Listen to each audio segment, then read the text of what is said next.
찬송가 436장입니다.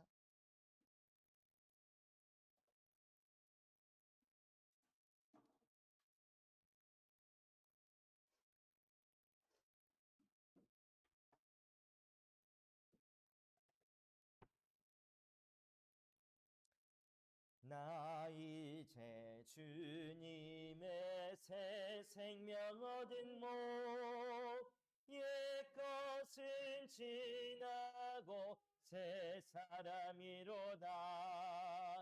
그 생명 내 맘에 강같이 흐르고 그 사랑 내게서 해같이 빛난다.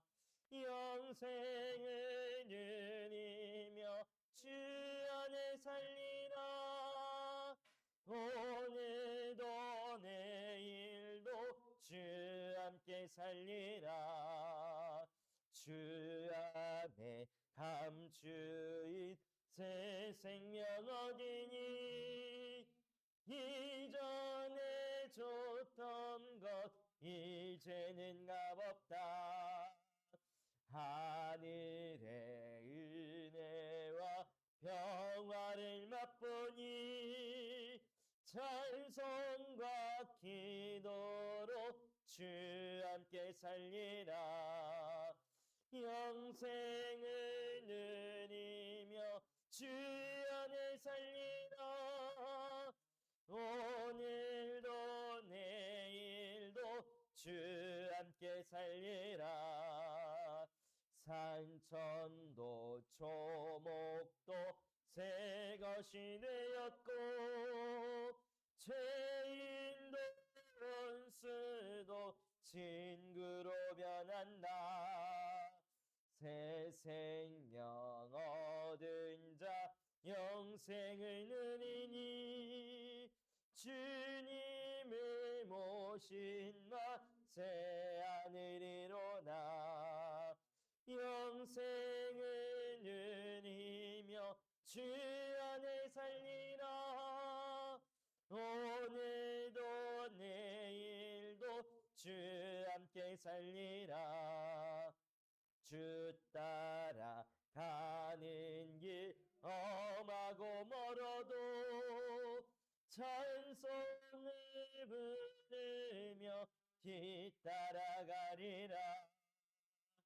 나 주를 모시고 영원히 살리라. 날마다 섬기며 주 함께 살리라. 영생을 누리며 주 안에 살리라. 오늘도 내일도 주 함께 살리라. 하나님 아버지 감사합니다. 지금 이 시간 새가족부 예배로 하나님께 영광 돌리게 하심에 감사를 드립니다. 예배하는 이 시간 하나님의 영상이 회복되는 예배가 되게 하여 주시옵소서. 24시 하나님이 나와 함께 하심이 믿어지고 누려질 수 있도록 지금 이 시간 여자의 손 대신 예수 그리스도께서 우리 안에 역사하는 모든 흑암의 권세를 무너뜨리는 예배가 되게 하여 주시옵소서. 그래서 하나님의 말씀에 사로잡혀 그 말씀 붙잡고 기도가 되어지는 영적 상태가 회복되어질 수 있도록 우리 모든 새가족분들을 축복하여 주시옵소서. 지금도 살아서 우리와 함께 하시는 예수 그리스도의 이름으로 기도합니다. 아멘. 하나님의 말씀 요한복음 14장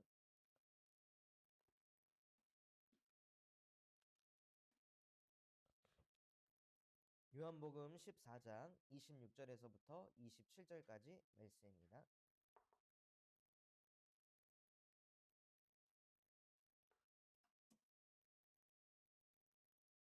요한복음 14장 26절에서부터 27절까지 말씀입니다.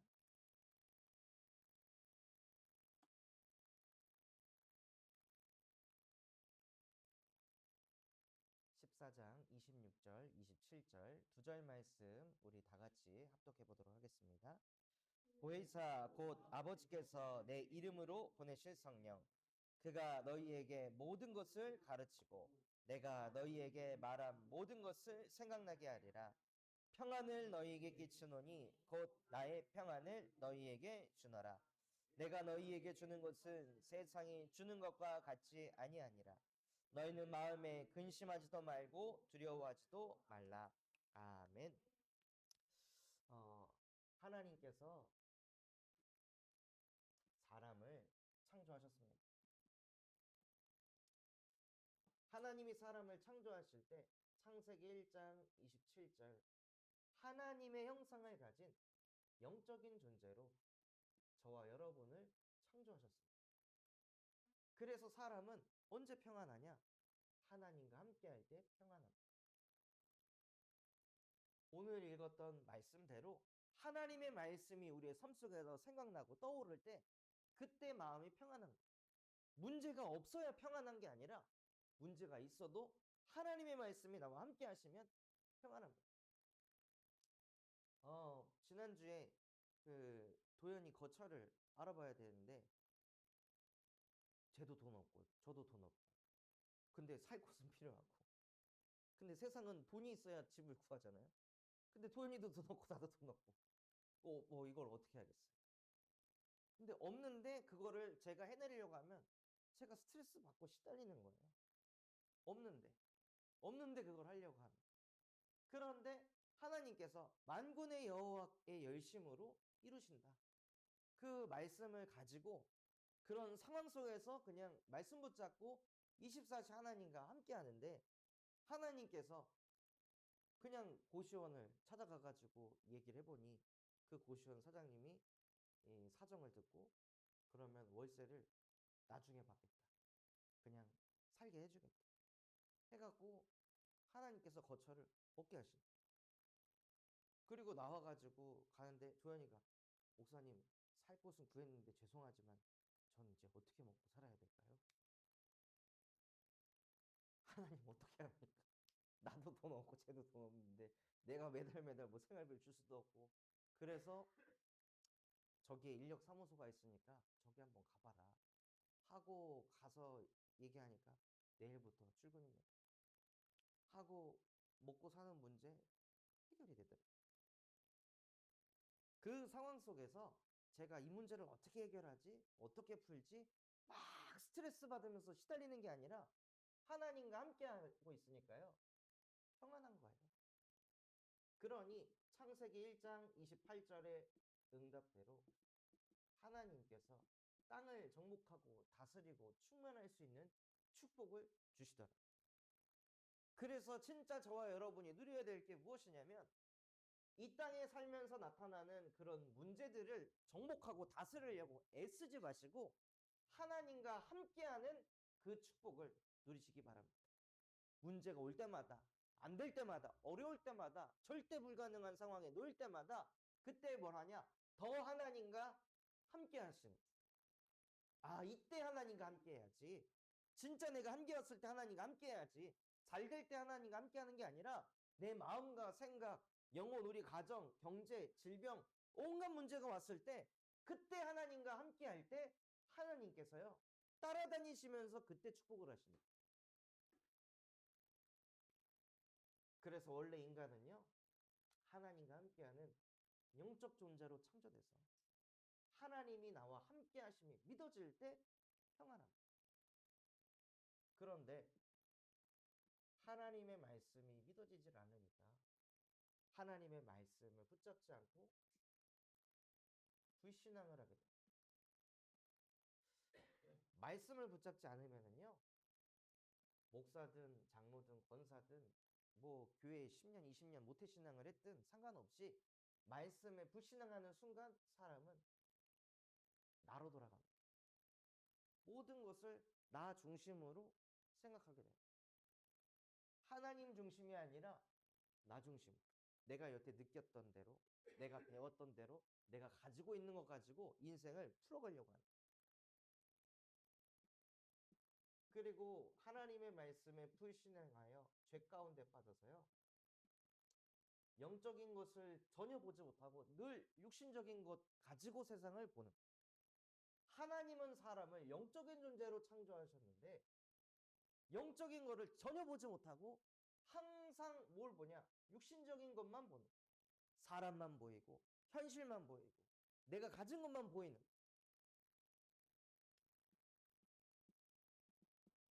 그리고 사단에게 사로잡혀서요. 무엇을 위해 사냐? 성공을 위해서 삽니다.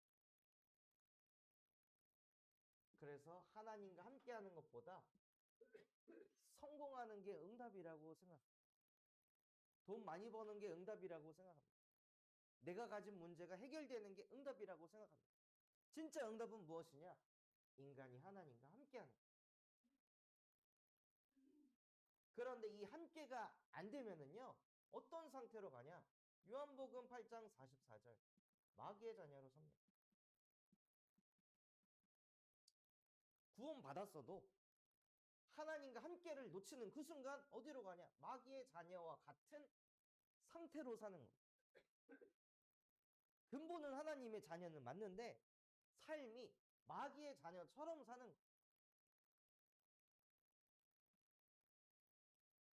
그래서 마귀의 자녀처럼 어떻게 사냐면요, 우상을 숭배하면서 사는 거예요. 우상을 왜 숭배해요? 나를 위해서, 내 문제 해결을 위해서 우상을 숭배해요.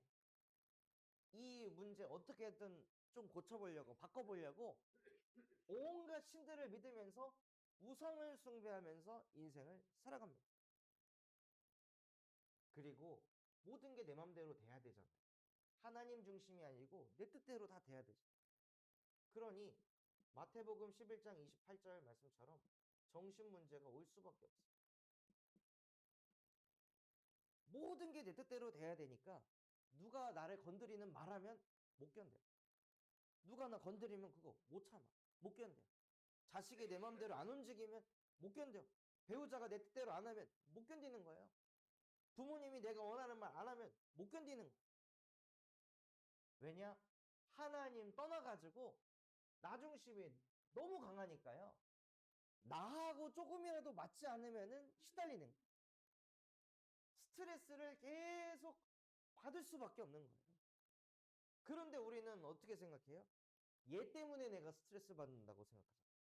그게 아니라 진짜 저와 여러분이 근원적으로 참 평안을 누리고 있으면 얘가 이런 말을 해도 상관없고 저 사람이 이래도 상관없는 거예요. 근데 근원적으로 내가 하나님과 함께가 안 되고 불안한 상태 속에 있으니까 이 문제가 자꾸 나를 친다고 생각하고 이 어려움이 자꾸 나를 공격한다고 생각하는 거예요. 근본적으로 내가 무너져 있으니까. 그렇게 사단이 저와 여러분을 속입니다. 하나님과 함께가 안 돼서 지금 네가 시달리는 게 아니라 이것 때문에 네가 시달리는 거야. 이런 현실 속에서 안 시달릴 사람이 누가 있어? 하고 합리적인 불신앙을 계속 하도록 만들어서요. 하나님을 바라보지 못하도록 만들고 그걸 가지고 늘 정신 세계에서만 머리 굴려가지고 해결하려고 하니까 계속 스트레스를 받을 수밖에 없는 거예요. 그러니 육신 문제가 올 수밖에 없습니다. 늘 스트레스를 받으니 육신에 온갖 문제들이 올 수밖에 없는 거예요. 그래서 아무리 암이 걸려서 암을 떼어내도 다시 또 암이 생기는 이유가 무엇이에요? 항암 치료 다 하고 깨끗한 몸뚱아리를 만들어도 결국에는 다시 또 정신이 시달리고 그 시달리는 정신으로 인해 다시 또 몸에 나도 모르게 암세포가 다시 또 뻗어가는 거예요. 그 왜 정신이 스트레스 받을 수밖에 없냐? 모든 거를 나 중심으로 응답받으려고 하니까 스트레스를 받을 수밖에 없고 모든 것을 육신이 잘 돼야 된다라고 생각하는 그 사고방식에서 벗어나지 못하니까 평생을 스트레스를 받으면서 시달릴 수밖에 없는 거예요. 그 흐름이 출애굽기 20장 4절에서 5절에 후대 문제까지 내려가게 됩니다. 혹은 나는 정신 문제 없고 육신 문제도 없는데 어떤 가정은요, 후대 문제 만나가지고 무너지는 거예요. 이번에 그 도연이하고 이제 간 고시원에 있는 그 사장님 또한도 이 후대 문제를 만나가지고 교회 잘 다니다가 무당이 그 아들의 학업의 운이 끊어질 것이다. 그 얘기를 들었는데 정말 아들이 중학교 중퇴를 합니다. 고등학교 보내려고 하니까 애가 막 자살하려고. 못 다니겠다. 그리고 나서 딱 끊어지고 나서 그 무당의 메시지가 자꾸 생각나요. 학업운이 끊어진다다. 진짜 끊어지네. 그냥 교회만 왔다 갔다 하고 진짜 하나님과 함께하는 비밀을 모르고 운명 사주팔절을 뒤집을 수 있는 예수 그리스도의 이름을 못 깨달아가지고 그냥 교회만 왔다 갔다 하니까요. 후대에게 역사하는 그 저주와 재앙을 못 막는 거예요. 못 끊는 거예요. 무당의 말에 휩쓸려가지고 끌려가가지고 지금은 종교가 없는 무교의 상태에서 그래도 이 애군을 막아보겠다고 9년째 제사를 지내고 있다고. 그렇게 후대 문제가 찾아옵니다. 그리고 누가복음 16장 19절에서 31절에 죽어서는 지옥 배경으로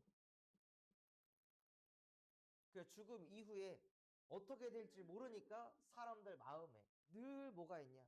불안이 있습니다. 두려움이 있고 염려 걱정이 있습니다. 이 속에서 아무도 빠져나올 수가 없어요. 이게 뭐냐? 하나님을 믿지 않는 불신자의 상태라는 것입니다. 교회를 다닌다고 해서 불신자의 상태 속으로 안 들어가는 것이 아니라 하나님과 24시 함께를 놓치면 나도 모르게 불신자 상태 속으로 그냥 들어가는 거예요.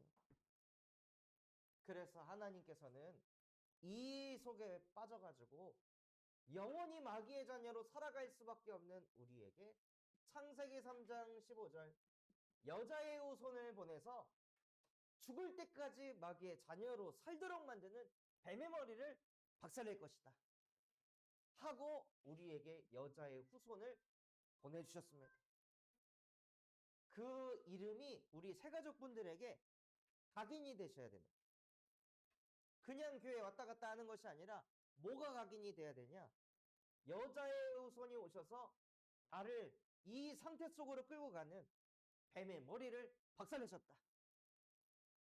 우리 자녀들을 또 나에게 육신 문제를 정신 문제를 또 우상 숭배를 하도록 만드는 그 흑암의 권세를 여자의 후손 대신 예수 그리스도께서 박살내셨다. 이게 각인이 돼야 되는 거예요. 어떤 상황 속에서 나도 모르게 그냥 튀어나오게 자녀 문제 왔다 그냥 여자의 후손이 바로 생각날 정도로 각인이 돼야 되는 거예요. 그리고 출애굽기 3장 18절 어린 양의 피를 바를 때 6월절에 어린 양의 피를 바를 때 무슨 응답이 일어나냐면요. 저와 여러분에게 임할 재앙이 넘어가는 것입니다. 문제가 넘어가는 게 아닙니다. 재앙이 넘어가는 것입니다. 문제 만나도 사람은 삽니다. 재앙을 만나면 죽습니다. 그 영적인 세계를 아셔야 됩니다. 내가 잘나가지고 숨이 붙어서 살아있는 것이 아니라 이번에 보니까 한 사람이 오토바이를 운전하다가 그냥 가만히 서 있는데 뒤에서 그냥 차가 와가지고 그냥 들이받은 거예요. 그 스마트 크루즈를 해놨는데 그게 인식이 안 돼가지고 그냥 다이렉트로 그냥 가만히 서 있는 배달하는 그 사람을 뒤에서 쳐가지고 날아가서 그냥 그 자리에서 죽었어요. 그 사람이 뭘 잘못했다고 그런 재앙을 만납니다. 6월절 어린 양의 피를 바를 때 우리에게 임할 수밖에 없는 저주와 재앙이 넘어가는 거예요. 지금은 우리가 그냥 예수 그리스도의 복음을 듣는다고 생각하지만 눈에 보이지 않게 영적인 세계에서는요. 흑암이 넘어가고 있는 시간입니다. 또 이사야 7장 14절 보라 처녀가 잉태하여 아들을 낳을 것이니 그의 이름을 임마누엘이라 하리라. 이는 하나님이 우리와 항상 함께 계십니다. 우리가 몸이 아프면 하나님은 나와 함께하지 않는 겁니다. 우리가 경제적인 문제를 만나면 하나님은 나와 함께하지 않는 거고, 신앙생활 내가 잘하고 있는데 자녀 문제 생기면 하나님이 나와 함께하지 않는 겁니다. 그 모든 상황 속에서도 하나님은 우리와 항상 함께하고 계십니다. 끊임없이 사단은 문제를 가지고 하나님이 나와 함께한다, 안 한다, 자꾸 우리를 속이고 헷갈리게 만드는데요. 하나님은 우리와 영원히 함께 하시려고 이 땅에 예수 그리스도를 보내주신 것입니다. 그래서 이것을 통해 뱀의 머리를 박살내셔서 흑암을 무너뜨리시고, 유월절 어린 양의 피로 우리에게 임한 죄를 씻으시고, 임마누엘의 축복을 통하여 불신앙에서 나중심 될 수밖에 없는 문제를 끝내신 예수님께서 요한복음 19장 30절에 내가 십자가에서 다 이루었다, 다 끝내버렸다, 사람이 하나님과 함께 할 수 없는 그 근본의 문제를 십자가에서 끝냈다. 그 일을 행한 예수는 나의 그리스도이시며 살아계신 하나님의 아들이십니다. 이 이름을 고백하고 선포할 때 우리 영혼 속에 교회가 세워지고, 이 이름을 선포할 때 음부의 권세가 무릎 꿇는 것입니다. 이 이름 가지고 기도할 때 하늘 보좌가 움직입니다. 신앙생활의 가장 중요한 키가 무엇이냐? 예수 그리스도이십니다. 이게 우리 안에 각인이 돼야 됩니다. 그래서 이것을 늘 내 안에 고백하고 선포해서 어떤 상태가 되셔야 되냐? 신자의 축복을 실제 누리시는 증인이 되시기 바랍니다. 우리는 마귀의 자녀가 아니라 고린도전서 3장 16절, 너희는 너희가 하나님의 성전인 것과 하나님의 성령이 너희와 함께 하신다. 저와 여러분의 존재가 어떤 존재냐? 하나님의 성전입니다.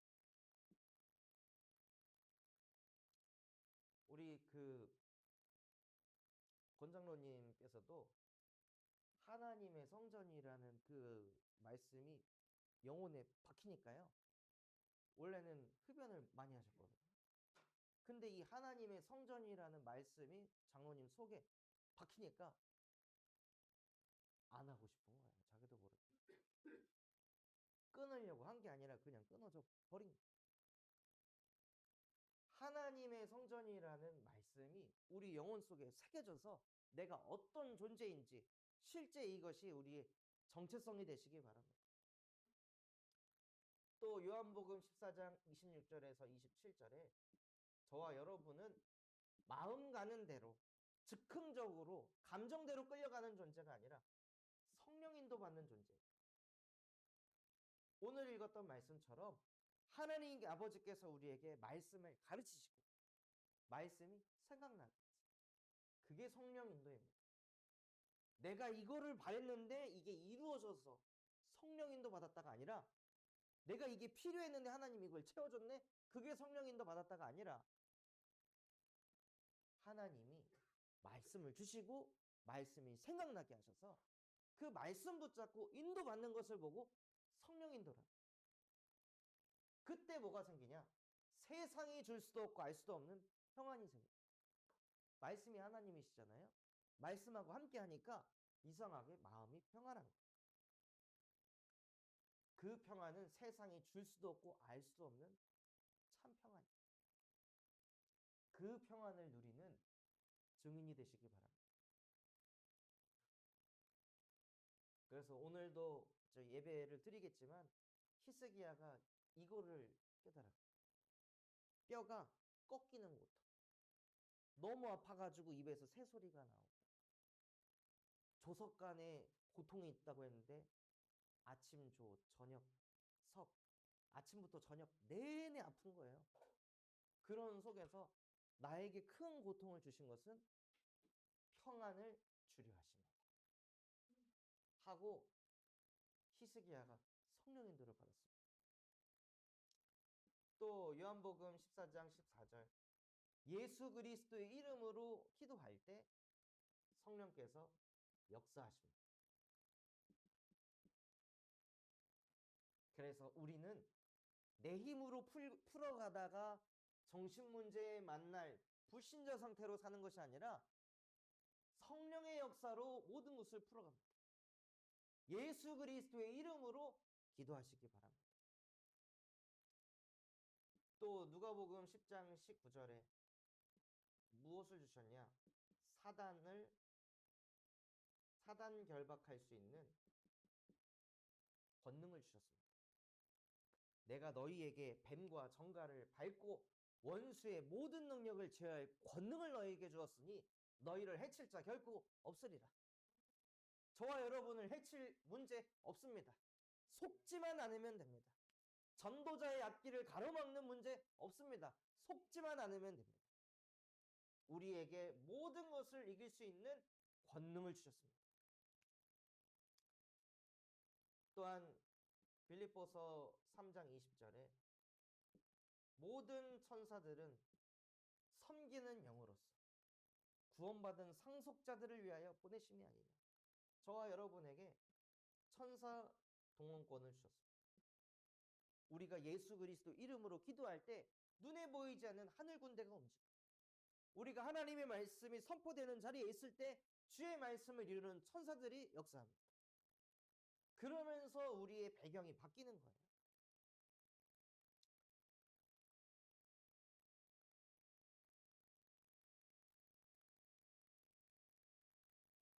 천사 동원권은 히브리서 1장 14절입니다.